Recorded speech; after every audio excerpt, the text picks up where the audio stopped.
వీడు మాత్రమే కాదు, మా నాన్నని చంపింది కూడా వీడే. నాకు తెలుసు, మీ నాన్నని హత్య చేసిన వాడిని పట్టుకోవడం కంటే చంద్రుని విడుదల చేయించడానికే నువ్వు ప్రయత్నం చేస్తున్నావు. నాకు ఉరిశిక్ష పడినా పర్వాలేదు, చంద్రుని వదిలిపెట్టను. చంద్రు కూడా ఈ హత్యలో భాగం ఉందని చెప్పి వాణ్ణి కూడా ఉరికంబ ఎక్కిస్తాను. నువ్వు కోర్టుకు రాకుండా ఇంట్లోనే ఉంటే నీకే మంచిది. జాగ్రత్త.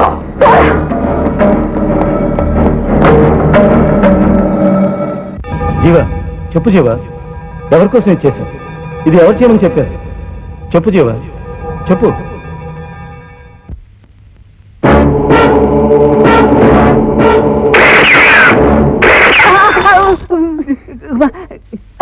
కప్పాలు కొట్టేసావా? ఒక టీ కూడా సక్రమంగా తీసుకురావడం తెలియదా నీకు? అదేంటమ్మా, తుపాకీ సౌండ్ విని కూడా భయపడకుండా ఉండాక నేను ఏమన్నా స్మగ్లర్ వేరప్పన్నా? తుక్కలకు చక్కెరగా అండి, తుపాకీ అంటే మాటల పేలిందంటే తుప్పు గిప్పు రేగిపోద్ది. మీ ప్రొఫెసర్ రాజశేఖర్ని హత్య చేయమని నాతో చెప్పారు. నేను నా వాళ్ళను పంపించి బాంబు వేసి హత్య చేయించాను. కానీ నువ్వేం అడగబోతున్నావు క్లియర్ గా అర్థమైంది. నీకే ఏమ్మా, నేనే రాజశేఖర్ని హత్య చేశానని ఈ కోర్టుకు తెలియడం కోసం దీని వేసి వినిపిస్తావా? టైం వేస్ట్ చేశావు కదమ్మా. యువర్ ఆనర్, నేనే రాజశేఖర్ని హత్య చేశాను. ఈ కేసును ఇన్ని ఆధారాలతో నిరూపించిన తర్వాత నేనేది దాచిపెట్టదలుచుకోలేదు. నేను చంద్రు కలిసి ప్లాన్ వేసి ఈ హత్య చేశాను. అందుకని నాకు కూడా యావజ్జీవ శిక్షను విధించి తీర్పు ఇవ్వవలసిందిగా గౌరవనీయులైన కోర్టు వారిని కోరుకుంటున్నాను. లుక్ మిస్టర్ భాస్కర్, మీకే శిక్ష విధించాలనేది మీరు చెప్పకూడదు. ఇలా చూడు లాయరమ్మ, ఇద్దరు కలిసి ఒక హత్య చేశారంటే ఇద్దరికీ ఒకేలా శిక్షను విధించాలి. చంద్రుకి యావజ్జీవ శిక్ష విధించారు, అందుకే నాకు కూడా యావజ్జీవ శిక్ష అడుగుతున్నాను. లేదా నాకు ఉరిశిక్ష విధించాలంటే చంద్రు కూడా ఉరిశిక్ష విధించండి. ఇద్దరం కలిసే చేస్తాం. నో, రాజశేఖర్ ని మీరే ప్లాన్ వేసి హత్య చేశారు. ఆ హత్యకి చంద్రుకి ఏ విధమైన సంబంధం లేదు. అదేలా అమ్మా, ఇతనే హత్య చేశాడని మీరు నిరూపించారు. నేనే ఈ హత్య చేశానని అతను కూడా ఒప్పుకున్నాడు. ఇవన్నీ నమ్మిన మీరు చంద్రుతో కలిసి హత్య చేశారని ఇతను చెబుతుంటే దాన్ని మాత్రం ఎందుకు నమ్మనంటారు? యువర్ ఆనర్, మిస్టర్ భాస్కర్ చెప్పినట్టుగానే మరణ వాంగ్మూలంలో జీవా చంద్రు పేరు చివరిసారిగా చెప్పాడు. ఈ కేసులో ఆల్రెడీ తీర్పు ఇవ్వడం జరిగింది. దాని తర్వాత చంద్రు ఈ హత్య చేయలేదని లాయరమ్మ చెప్పడం విచిత్రంగా ఉంది. విచిత్రంగా ఉండడమే కాదు, మరణ వాంగ్మూలాన్ని లాయరమ్మ గౌరవించకపోవడం బాధగా ఉంది. చట్టం చదువుకున్న వారే చట్టాన్ని గౌరవించలేదంటే మరి ఇంకెవరు గౌరవిస్తారు? యువర్ ఆనర్, ఒక న్యాయస్థానంలో విధించే అన్ని శిక్షలు సాక్ష్యాల్ని ఆధారాల్ని విచారించే విధిస్తారు. ఒక హంతకుడు నిరపరాధి అని విడుదల కావడం, ఒక నిరపరాధి హంతకుడని శిక్షించబడడం, వాటికి లోబడే జరుగుతున్నాయి. ఆ రోజు చంద్రుడు నిరపరాధిని నిరూపించడానికి ఏ ఆధారం దొరకలేదు, కానీ ఇప్పుడు దొరికింది. అది ఇప్పుడు ఈ కోర్టులో నేను నిరూపించగలను. దానికి మీ అనుమతి కావాలి యువరానా. జీవా మరణ వాంగ్మూలం క్యాసెట్ ని కోర్టు వారు మరొకసారి చూడాలని సవినయంగా కోరుకుంటున్నాను. ప్రొసీడ్. దేవి, ఎక్కడికి వెళ్తున్నావు? చంద్రాన్ని చూడ్డానికి. లోపలికి వెళ్ళు. వెళ్ళు. నాన్న, నీ మాట విని ఆయన అపార్థం చేసుకున్నందువల్లే నా సంతోషం పోయింది. ఇప్పుడు ఆయన మంచివాడని తెలిసిన తర్వాత కూడా వెళ్ళకపోతే నా జీవితమే నాశనం అవుతుంది. ఏ సంబంధం లేని ఒక అమ్మాయి ఆయన్ని నిరపరాధి అని నిరూపించడానికి పోరాడింది. కానీ నేను నన్ను ప్రాణంగా ప్రేమించిన చంద్రాన్ని బాధ పెట్టాను. నేను చేసింది తప్పు అని ఆయన క్షమాపణ కోరడానికి వెళ్తున్నాను. ఓ, వాడి కాళ్ళ మీద వాడి క్షమాపణ అడుగు. ఎందుకు వచ్చావే అని చెదరించుకుంటాడు. ఆ అవమానంతో నువ్వు తిరిగి వస్తావు. ఆయన నన్ను క్షమిస్తేనే నేను ప్రాణాలతో తిరిగి వస్తాను.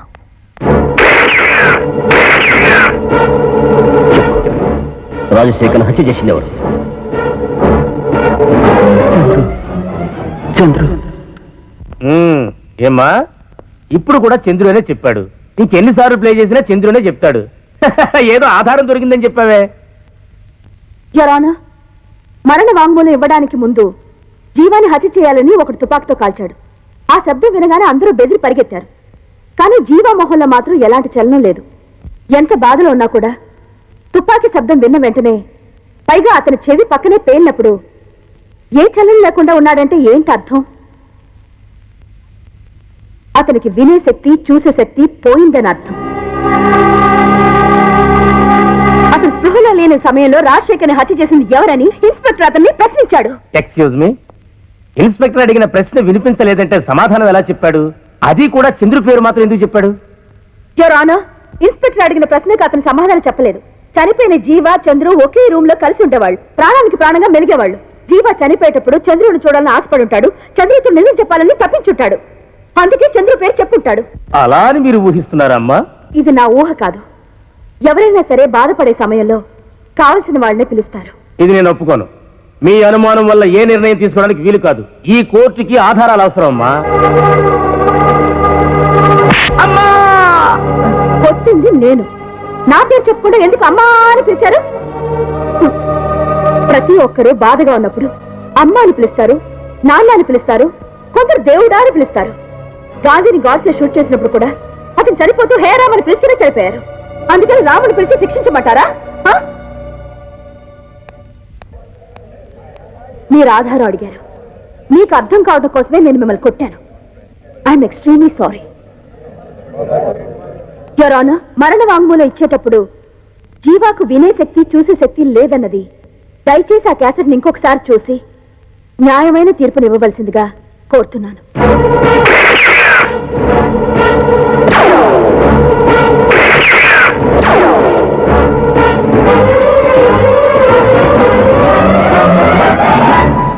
వెయ్యి మంది నేరస్తులు తప్పించకపోయినా ఒక నిరపరాధి శిక్షించబడకూడదు అనే న్యాయస్థాన ధర్మాన్ని నిరూపించడం కోసం ఎంతో ప్రయత్నించిన జ్యోతిని ఈ కోర్టు ప్రశంసిస్తోంది. రాజశేఖరాన్ని హత్య చేసిన నేరానికి భాస్కర్కి యావజ్జీవ శిక్ష విధిస్తూ నిరపరాధి చంద్రుని విడుదల చేయవలసిందిగా తీర్పు ఇవ్వడమైనది. Thank you your honour.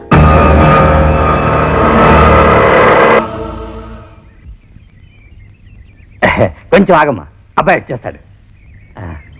ఈ 2 వేళలో ఒకటి పట్టుకో. ఎందుకు? ఒకటి పట్టుకో. ఇప్పుడు ఏంటి తాతి అనవసరంగా టెన్షన్ పెడతావు? పట్టుకో. 2 కాదు, ఒకటి పట్టుకో. అయ్యో ఓకే. ఓకే ఏంటి ఓకే? పెళ్లి 10వ తేదీ పెట్టుకున్నావా 11వ తేదీ పెట్టుకున్నావా అని ఒకవేళ పట్టుకోమన్నాను. నువ్వు 10వ తేదీయే పట్టుకున్నావు. నిన్ను ఖచ్చితంగా 10వ తారీఖు చంద్రుడు పెళ్లి చేసుకుని తీరాలి. ఏంటిది నువ్వే డేట్ ని ఫిక్స్ చేసుకుంటున్నావు? చంద్రుని ఒక్క మాటనే అడగొద్దా? ఏమిటి గాడిద గుడ్డు అతన్ని అడిగేది? అతని కోసం నువ్వు ఎంత సాహసం చేశావు? ఆ అబ్బాయి ఈ రోజు ప్రాణాలతో తిరిగి వస్తున్నాడంటే దానికి కారణం నువ్వే. న్యాయంగా అయితే 10వ తారీఖు ఏంటి, ఇక్కడే ఇప్పుడే తాళి కట్టమంటే కట్టి తీరాలి. తాతయ్య అరవకు. కట్టి తీరాలి. కాసేపు ఊరికనే ఉండు.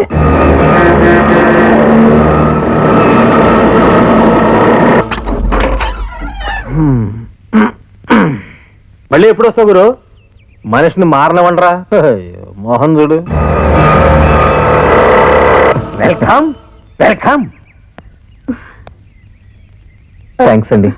ఏంటి చంద్రు నాకు నువ్వు? తప్పులేదండి, మీరు నా కోసం ఎంత కష్టపడ్డారు. నేను ఎవరినండి? సొంతం చెప్పుకోవడానికి ఎవరు లేరు. Care of ప్లాట్ఫామ్ని.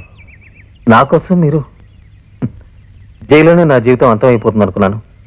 మీకు ఎలా కృతజ్ఞతలు చెప్పాలో తెలియటం లేదు. చంద్రు ఏంటి బాబు నువ్వు కూడా పరాయి వాళ్ళ మాట్లాడతావు? జ్యోతి తన కర్తవ్యం నిర్వర్తించింది. భగవద్గీతలో కృష్ణుడు ఏమన్నాడు? నీ కర్తవ్యం నువ్వు నిర్వర్తించు, ఫలితం ఆశించకు అన్నాడు. తాతయ్య మళ్ళీ మొదలెట్టావా? నువ్వే చెప్పావు కదమ్మా, ఏది మొహం మీద చెప్పకూడదు, నిదానంగా పాలిష్డ్ గా చెప్పాలని. అందుకే భగవద్గీతతో మొదలెట్టి ఆ పాయింట్కి వద్దామని చూస్తున్నాను. ఏ పాయింట్కి? చంద్రు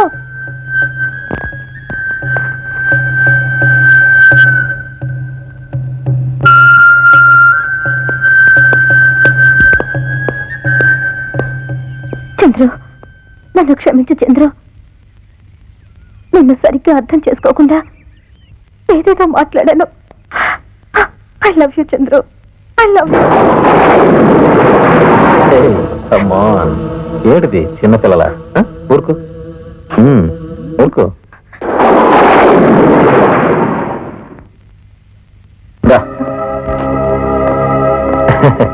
ఈ అమ్మాయి ఏం పేరు? దేవి, నాకు కాబోయే భార్య. నమస్కారం. ఏంటండి షాక్ అయ్యారా? ఓహో, వీడి మొహాన్ని చూసి కూడా ఓ అమ్మాయి లవ్ చేసింది ఏంటా అని చూస్తున్నారా? ఏ చేత ఐ లవ్ యూ అని చెప్పించడానికి ఎన్ని కష్టాలు పడ్డానో తెలుసా అండి? అదేనండి, లెటర్ పంపేది, చైన్ పంపేది, అక్కడికి రమ్మని చెప్పేది, తీరా చూద్దామని అక్కడికి వెళ్తే ఎవరైనా ఏ వాచ్మెన్ వీడిని బయటకి వెళ్తే అని చెప్పేదండి. చంద్రు నీకే లెటర్ గాని చైన్ గాని పంపలేదు. వారిని మళ్ళీ మొదలెట్టావా? ఇప్పటికైనా ఒప్పుకోకూడదు? ప్లీజ్ చంద్రు నన్ను నమ్ము, నీ కోసం ఏది పంపలేదు పంపలేదు ఓకే పంపలేదు. ఓకే ఓకే, ఇప్పుడు మనకు అదా ముఖ్యం. మన పెళ్లి ఎప్పుడు చేసుకుందాం?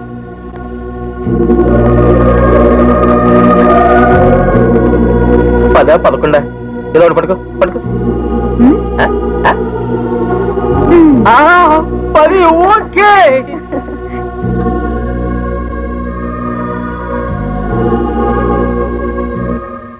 యువతమ్మా,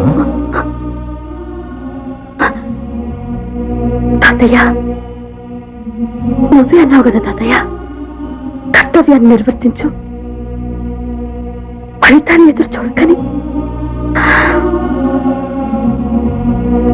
నా కర్తవ్యం పూర్తయిపోయింది తాతయ్య.